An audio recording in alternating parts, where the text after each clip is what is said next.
Assalamualaikum warahmatullahi wabarakatuh. Perkenalkan, nama saya Rosida Lubis dari Fakultas Tarbiyah dan Ilmu Keguruan, Prodi PGMI semester 5. Oke teman-teman, nah di sini saya akan menjelaskan mengenai tentang penyakit menular dan penyakit tidak menular dan cara pencegahannya. Nah, penyakit menular itu adalah yang pertama itu diare. Diare adalah penyakit menular yang disebabkan oleh virus. Orang yang terkena diare akan mengalami gangguan buang air besar atau BAB. Penyakit ini ditandai dengan BAB lebih dari 3 kali dalam sehari dengan konsistensi tinja dalam bentuk yang cair. Diare juga dapat disertai dengan keluarnya darah atau lendir saat BAB. Diare menular melalui tanah, air, atau makanan yang terkontaminasi virus, bakteri, atau parasit. Penularan diare dapat dihindari dengan selalu menjaga kebersihan seperti mencuci tangan dengan sabun antiseptik sebelum makan, sesudah buang air besar atau kecil, dan setelah keluar dari kamar mandi. Mengonsumsi makanan yang sudah dimasak dengan matang juga akan menurunkan risiko seseorang terkena diare. Yang kedua, tifus. Tifus adalah penyakit infeksi berkelompok yang meliputi berbagai jenis demam yang disebabkan oleh infeksi bakteri Salmonella typhi. Bakteri ini bisa dibawa oleh ektoparasit seperti kutu dan tungo yang kemudian menginfeksi manusia. Bakteri ini biasanya sering ditemukan pada hewan seperti tikus, kucing, dan tupai. Bakteri ini juga dapat terbawa melalui pakaian, spray, kulit, dan rambut. Untuk mencegah tifus bisa dilakukan dengan menghindari kontak langsung dengan penderita dalam jangka waktu yang lama. Selain itu, hindari juga kebiasaan menggunakan barang-barang pribadi secara bersama-sama. Jika diperlukan, konsumsi antibiotik yang diresepkan oleh dokter dan ikuti petunjuk pemakaiannya. Yang ketiga, cacar air. Cacar air adalah penyakit yang dapat menular dengan cepat dan mudah.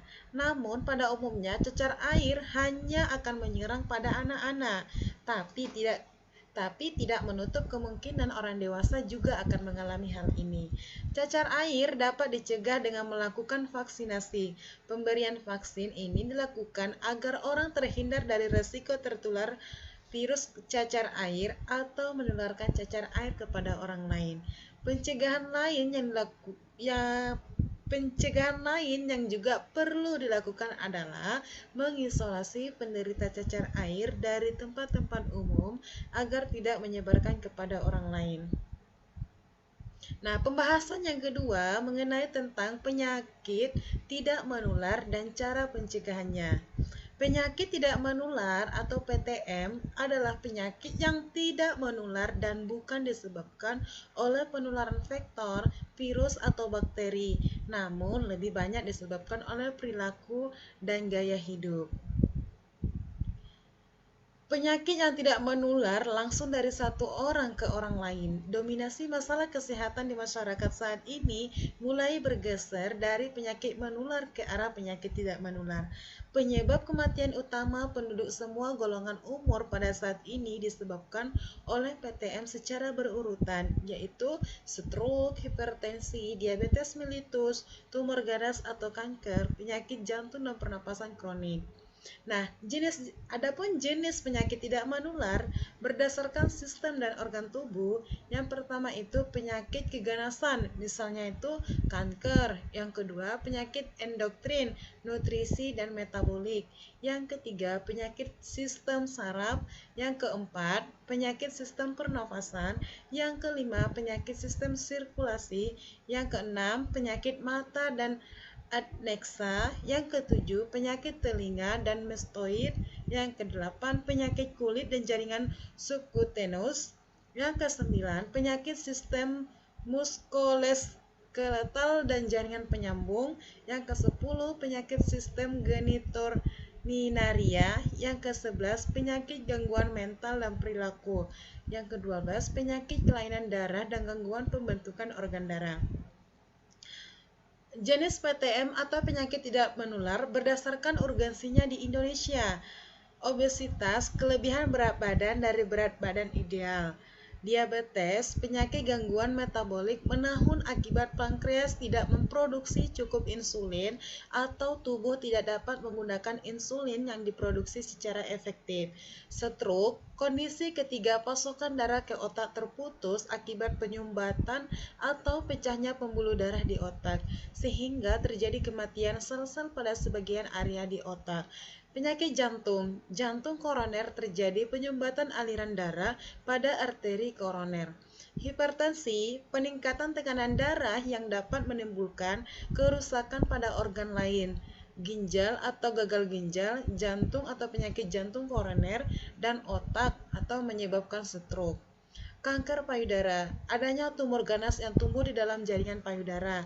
Kanker leher rahim, tumbuhnya sel-sel tidak normal pada leher rahim. Asma, kelainan berupa peradangan kronik saluran pernapasan dan menyebabkan penyempitan saluran nafas. PPOK atau penyakit paru obstruktif kronis, adanya hambatan aliran udara di saluran nafas yang tidak sepenuhnya bisa kembali normal. Dan cara pencegahannya, perilaku hidup sehat seperti tidak merokok, konsumsi sayur dan buah lebih dari 5 porsi per hari, konsumsi garam tidak lebih dari 1 sendok per orang per hari, konsumsi gula tidak lebih dari 4 sendok makan per orang per hari, konsumsi lemak atau minyak tidak lebih dari 5 sendok makan per orang per hari, aktivitas fisik minimal 30 per hari sebanyak 3-5 kali per minggu, tidak mengonsumsi alkohol dan kendalikan stres. Lingkungan yang sehat, bebas polusi udara, kendaraan yang layak jalan, fasilitas umum untuk aktivitas fisik seperti tempat bermain dan olahraga, menjaga kondisi tubuh seperti berat badan ideal, gula darah normal, kolesterol, dan tekanan darah normal.